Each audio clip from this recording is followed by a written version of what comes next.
I don't know where I'm going to be in 5 years, but it's so it's hard to guess where interest rates are going to be. But I do think the next couple of years we can get a pretty good idea about where we're going to be. And politics probably actually feeds very little into this, except as you mentioned, um, uh, the populist movement means that you probably have less globalization, and that probably does mean, if not lower costs of a lot of things, then certainly more stable.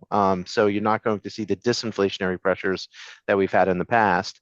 And then if you have things like a lot of onshoring, and that's not being done primarily through automation, which can be, relatively low cost if you're producing goods in particular, then you have an environment where our star, right, that natural rate that we talked about, is going to be higher 2 years, 3 years than it was over the past 14 years.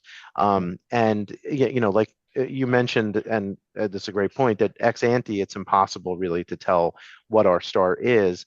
But I think just about everyone agrees it's higher, just that we all have different opinions as to how high, how much higher it is.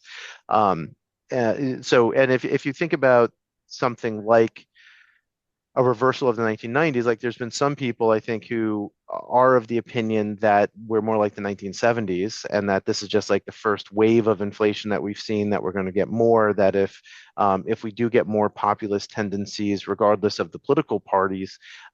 So in that environment, you're talking about, you are talking about more protectionism. You are talking about the potential for some retrenchment of U.S. foreign policy, which might create more geopolitical risk globally, right? And you don't have the United States as the uh, a global police presence, if you will, like we were for about 25 years. So all of those things can certainly create more volatility. It means higher R star. So in general, I think it means that we can have more volatility in interest rates certainly than we had in the intermediate period. Like if you think about the inter-crisis period, which I'm defining as between the financial crisis of 2009 to 2010 and or 2007 to 2010, I should say, and COVID. During that decade, you had the 10-year yield was in about a 150 basis point trading range. And, I was even thinking for about a year there that, I should switch careers because it was so boring. How many ways could you say sell vol, just, buy the 5 year? Like, it was so incremental.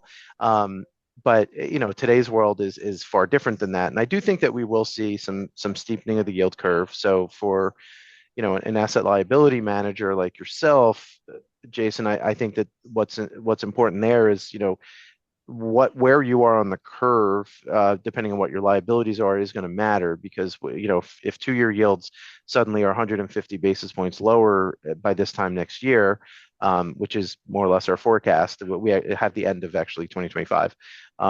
We have 3%, so that's 250 basis points in a short period of time.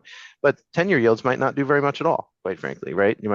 They'll probably rally a little bit, but the 10-year yield getting down to 4% or 4 and 3/4 is not saying that interest rates are low by any stretch of the imagination.